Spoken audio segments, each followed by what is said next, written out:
Hola. Algunas sociedades, por primera vez en la historia de la humanidad, viven sin religión. No quiero decir que no exista la religión en su seno. Quiero decir que viven de manera tal que la religión no domina todos y cada uno de los aspectos de su vida. Esto es un fenómeno absolutamente nuevo en la historia humana. La historia humana es la historia del control de las religiones a lo largo de toda la vida del individuo, a lo largo de todas las actividades de todos los individuos y de todas las sociedades. Los aztecas, por ejemplo, vivían obsesionados con la obligación que se habían autoimpuesto de ser el pueblo encargado de que el sol se levantara todas las mañanas. El enorme miedo a que el sol, por algún capricho del dios sol, dejara de aparecer todos los días, llevó a terribles sacrificios humanos que se hacían continuamente para saciar al Dios, para satisfacerlo, para quedar bien con él, para sobornarlo y así garantizar que la vida siguiera sobre la tierra. Esto no es privativo, por supuesto, tampoco de las religiones mesoamericanas. En la antigua Mesopotamia, la vida estaba perfectamente controlada por la preocupación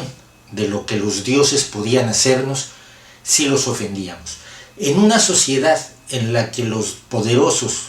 podían ejercer a capricho su poder sobre los más débiles, sobre los más desprotegidos, era lógico pensar que los más poderosos del universo, que eran precisamente los dioses, tenían la capacidad de actuar muchísimo más caprichosamente y ser muchísimo más letales que el sátrapa, rey o rey sacerdote de turno. Los sacrificios humanos, los sacrificios de comida, la automutilación o automortificación, el hacerse daño a cambio de que el Dios nos haga bien, ha sido y era entre los habitantes de la antigua Mesopotamia una forma de vida que regía absolutamente todo. ¿A qué hora te levantas? Si te levantas a la hora que no debes, podrías molestar al Dios. Si cuando te levantes no rezas las oraciones correctas o haces los encantamientos adecuados, podrías ofender al Dios. Cuando tienes una cosecha, tienes que sacrificar parte de esa cosecha y dársela al Dios. Si algo pasa en tu casa que es extraño, por ejemplo el nacimiento de un feto deforme, ya sea humano o de animal, tienes que llevar a cabo una serie de rituales purificadores. Cuando ocurre algo tan asombroso como que las mujeres tengan un periodo menstrual cada mes, deben ser consideradas impuras y como la sangre es asunto de los dioses,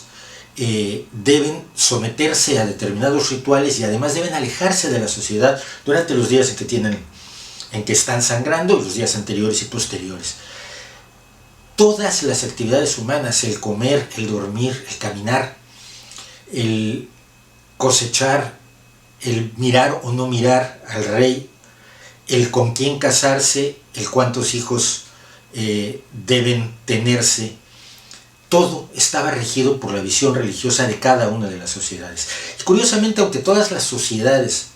son distintas o se desarrollan en contextos geográficos y sociales y de climatología distinta, los dioses son bastante parecidos en todo el mundo, lo cual nos dice, de alguna forma, que el cerebro humano, igual en todo el mundo, genera las mismas fantasías en todo el mundo, pero fantasías que eran verdaderamente aterradoras y que podían determinar la diferencia entre la vida y la muerte por cuestiones absolutamente caprichosas. Los horarios del rezo, todavía los que se observan, por ejemplo, en los monasterios católicos, eran los que dominaban la vida de toda la sociedad. Las ciudades enteras se paraban a la hora de maitines o a la hora del ángelus o a la hora de cada uno de los muchos rezos que había que hacer durante el día. Esto que hoy en Occidente nos parece absurdo que hagan o que sigan haciendo algunas comunidades islámicas, es precisamente lo que hacíamos hace no mucho en todas las ciudades occidentales. El Islam en su versión más retrógrada, las comunidades cristianas aisladas, endogámicas como la de los mormones, las sectas destructivas o las formas más coercitivas del judaísmo en las zonas ultraortodoxas, nos muestran cómo era la vida cotidiana, diaria,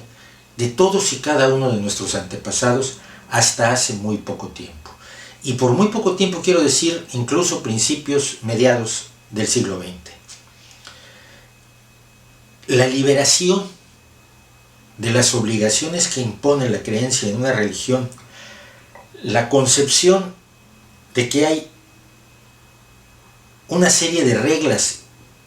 que podemos imponer nosotros como seres humanos respecto de la moral, respecto de la convivencia, respecto del uso del tiempo libre, respecto de nuestro entretenimiento, respecto de nuestro derecho al placer, a la felicidad, al gusto, a la alimentación, a la bebida, a la luz del sol, al tiempo libre, es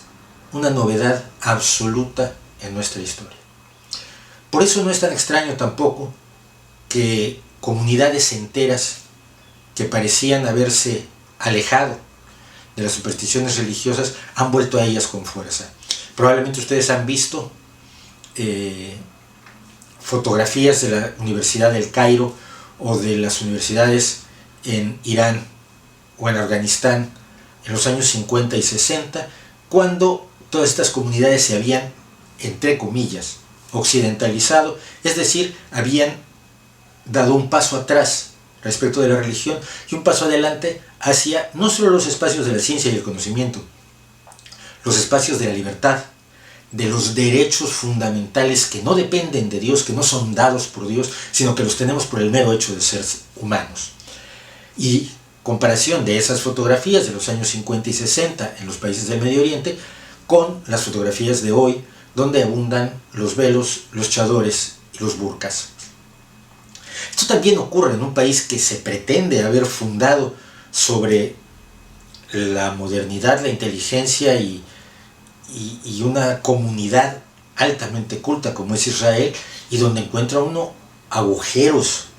de barbarie religiosa, de sometimiento de la mujer, de humillación, de odio a los que no son pertenecientes a la religión, tan preocupantes como los que podemos encontrar, insisto, en cualquier secta destructiva de las que ahora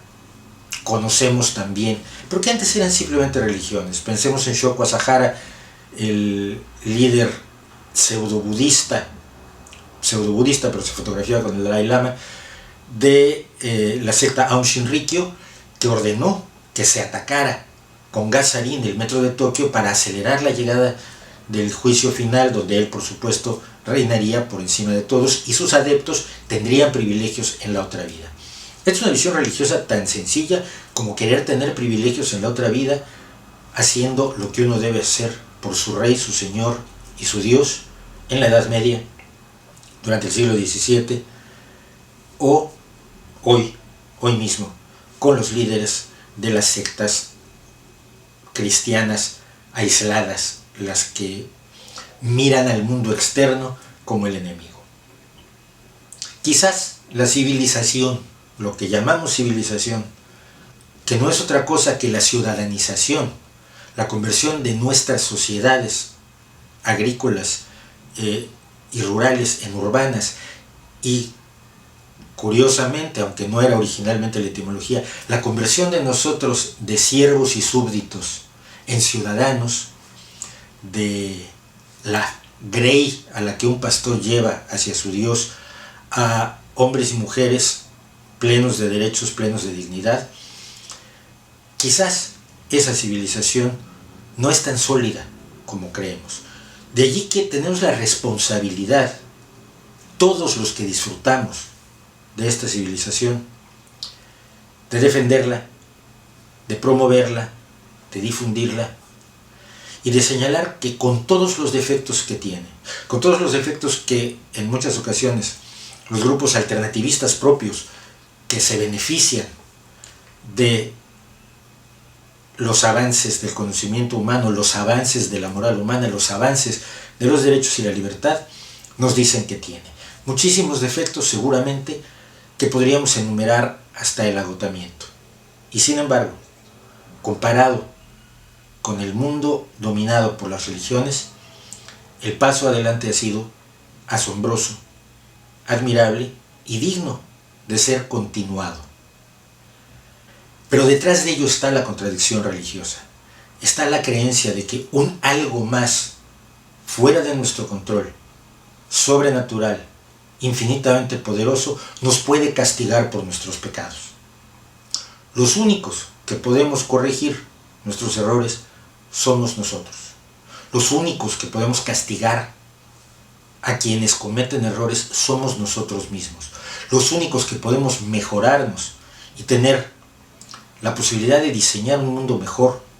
somos nosotros mismos, no los dioses, no los representantes de Dios en la tierra, o así proclamados, sean simpáticos hombres de túnica azafranada o adustos señores de barba larga, sotana y grandes cantidades de oro en la Iglesia Ortodoxa rusa. Aprender eso, recordar eso, creer que nuestros hijos tienen derecho a más derechos, más libertades, una vida mejor y un mundo más amable, es también parte de aprender a vivir sin religión. ¿No cree usted?